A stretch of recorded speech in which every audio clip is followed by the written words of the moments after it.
Today we wanted to review our Crest TwinCartridgeEpoxy line and offer some tech tips for dispensing these products. So briefly, we're just going to review these products one by one.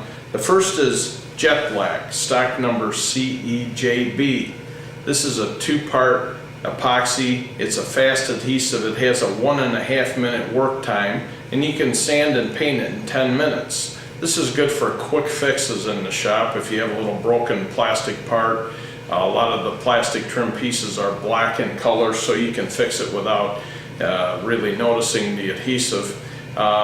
Really fast, good for those quick handheld repairs. We also have a fast clear adhesive we call Big Quickster. This is stock number CBQC, and it has basically the same a little faster work time than Jet Black. It's about a minute work time. It's a clear two-part epoxy, and so if you have plastic, you don't want to see the glue, this is a perfect product for that. Next three products are seam sealer adhesives. We have Black Magic, stock number CBM1. This product is a heavy-bodied seam sealer, black in color, and an important thing to note is that this product is approved for bare metal application. You don't have to prime the metal before you apply the epoxy, so that's a good time-saving feature of this product. It has a 10-minute work time, and you can sand and paint it in 30 minutes. The next product is Thick and Tan. This is a super heavy-bodied two-part epoxy seam sealer in tan color that will retain all of the brush marks and patterns. It has absolutely no sag or flow to it. You can lay a very heavy bead of this and it won't run, it won't sag. So super heavy bodied in tan to match those OEM tan seam sealers. The next product is Black Jack, stock number CBJ2. This is a controlled flow two-part black seam sealer with a 10-minute work time. This will flow out for like the roof seams on pickup trucks or vans where you want a bead of seam sealer that flows and levels. Okay, so that's what Blackjack is for. Once again, a 10-minute work time, can be applied directly to bare metal. All of these products we've talked about so far can be applied to bare metal.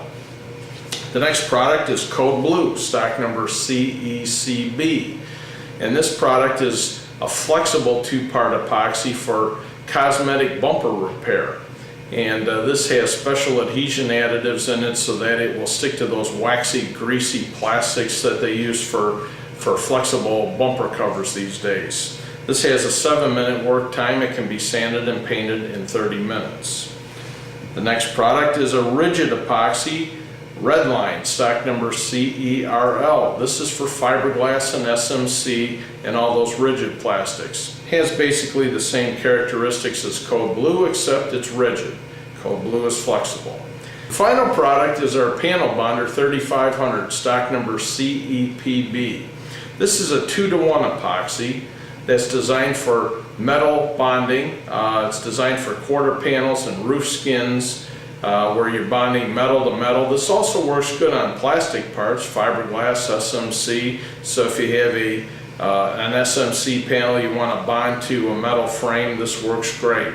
The nice feature about this is it can be applied to bare metal. It has 10 mil spacer beads in it to control the bond gap. It has a 90-minute work time and a 4-hour clamp time, and the vehicle can be put back into service after a 24-hour cure. So that's the panel bonder 3500.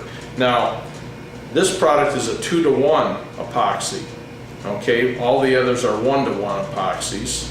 This product, though, and all of these other products can be dispensed with our stock number GTSU. This is our universal short cartridge applicator gun.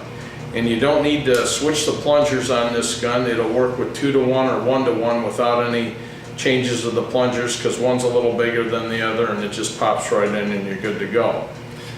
So we've tried to simplify our line, make it very user-friendly.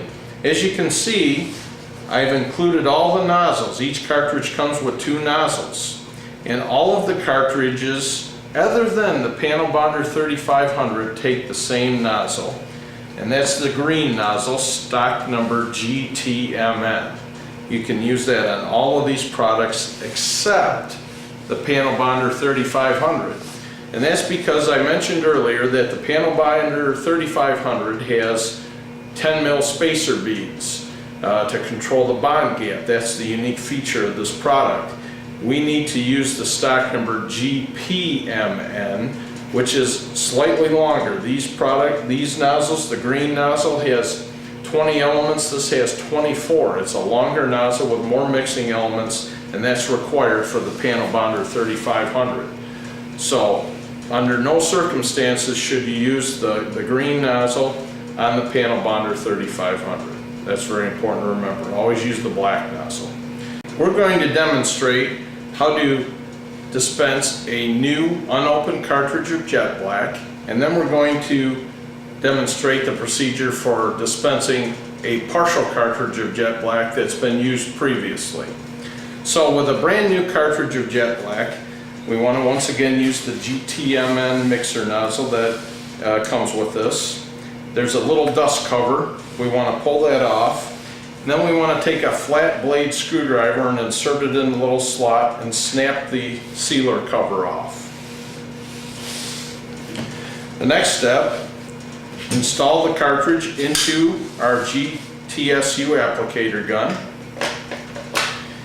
And we're going to equalize the flow of material out of both sides. We have to have a 1-to-1 mix. So we want to start this off and get it flowing equally out of both sides of the cartridge. Now you can see that the white side came out a little first. Now the black is coming out.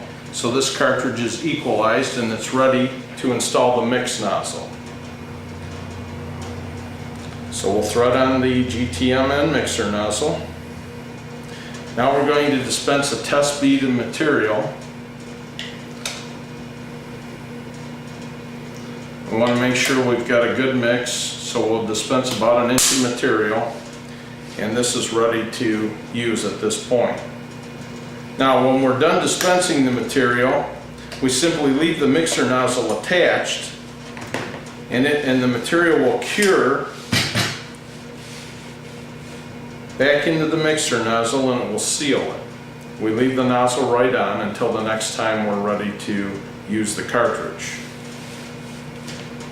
Now, when we've used the cartridge, this nozzle is no longer usable. We can't force any material out through this nozzle. This is all cured, catalyzed, and nothing will come out. So we need to use a new nozzle every time we want to reuse a cartridge. Now typically there's going to be some partially catalyzed material in these openings. We want to make sure that we have equal flow and a perfect 1-to-1 mix ratio. So what we're going to do is install the jet black cartridge into the GTSU gun, and we're going to once again dispense a little bit of material out to get it equalized. And then we're going to use the old nozzle as a scraper tool and just scrape any partially catalyzed material off of this center fin. This material could go into the mixing elements and plug the elements and cause a bad mix. We want to get that off of there so we've got a perfectly equalized and clean opening. Then we'll install the mixer nozzle, the new GTMN mixer nozzle. And we are ready to dispense our test bead again.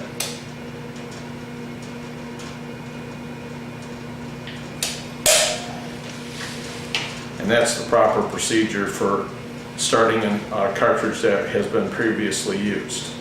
If you follow these simple steps, you will never have any product uncatalyzed or an issue with any of the mix ratios.